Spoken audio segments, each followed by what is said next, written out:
Okay, so I'm going to explain the difference between undertone and surface tone.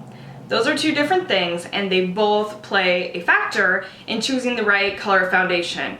So your undertone is something that never changes. It is what you were born with. I was born with more of a yellow undertone, and you can see that more in my neck and shoulder. However, my surface tone on my face right now is definitely more of a pink, and then I have this hyperpigmentation. So that is something that is temporary. Temporary being that hopefully I won't have this for my whole life. My skin has more of a reddish tone on my face because I use a Clarisonic and retinol treatments, which kind of make it in a permanently exfoliated state. So while my surface tone might be a little more pink, my true undertone is more yellow. Make sense? So for me to find the perfect shade of foundation, I need to find something that matches my yellow undertone but has the right depth level. The best place to test your foundation, contrary to what you might see, is not on your wrist, not on your hand, but actually on your face if possible. And you want to test on your jawline and kind of bring it a little bit down the jawline towards your neck if you can.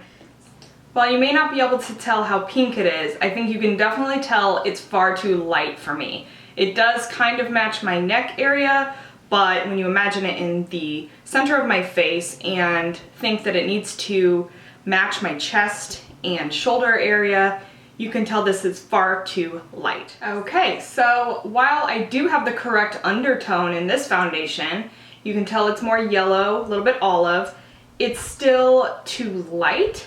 However, we're getting closer by at least getting the right undertone. Okay, these are my two winners. I will tell you which one I like better and why. So this foundation here was custom mixed for me, and I would say it does match. It was actually custom mixed by Prescriptives, which they did via Skype call and a digital photo. This one is my favorite of life ever. This is NARS Sheer Glow in Light 6 or CEYLAN. Now this one might look like a better match on camera, however when this is blended in, it actually suits that yellow undertone much better, which I will show you. And this one still stays a little bit pink undertone and it tends to oxidize a little bit as the day goes on. So oxidation is something you definitely want to consider as well. If you can, do your swatch, let it sit for 15 minutes and then see what it looks like. Everyone's pH is different, so some people's skin will oxidize or change the way a foundation looks more than others. If you have oily skin, you're probably going to find that foundations might change a little more on you. And what usually happens is that they get more orange or just peachier looking as the day goes on.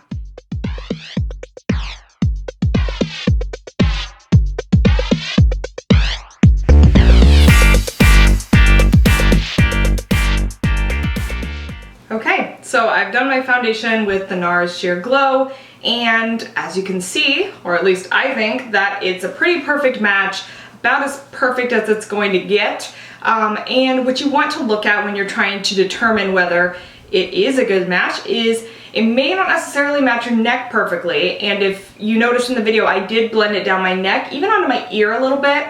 And the reason that it doesn't always match your neck is because when you think about it, your neck is often protected by your face, so it probably will be pretty pale right here. The chest is an area that gets about the same sun exposure as your face, so you want to make sure your face and your chest know each other.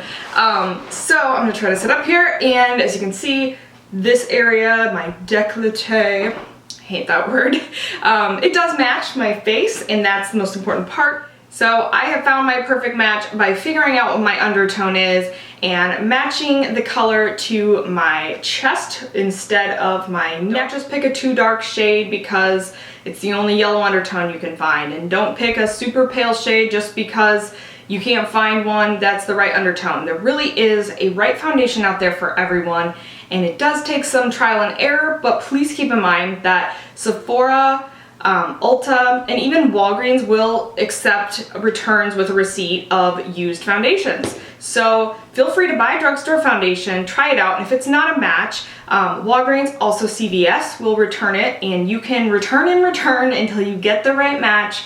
Trust me, I've done it. I'm sorry, Walgreens employees. I hope this video has helped you, and if you still have questions, feel free to ask below. We'll see you in our next video. Bye!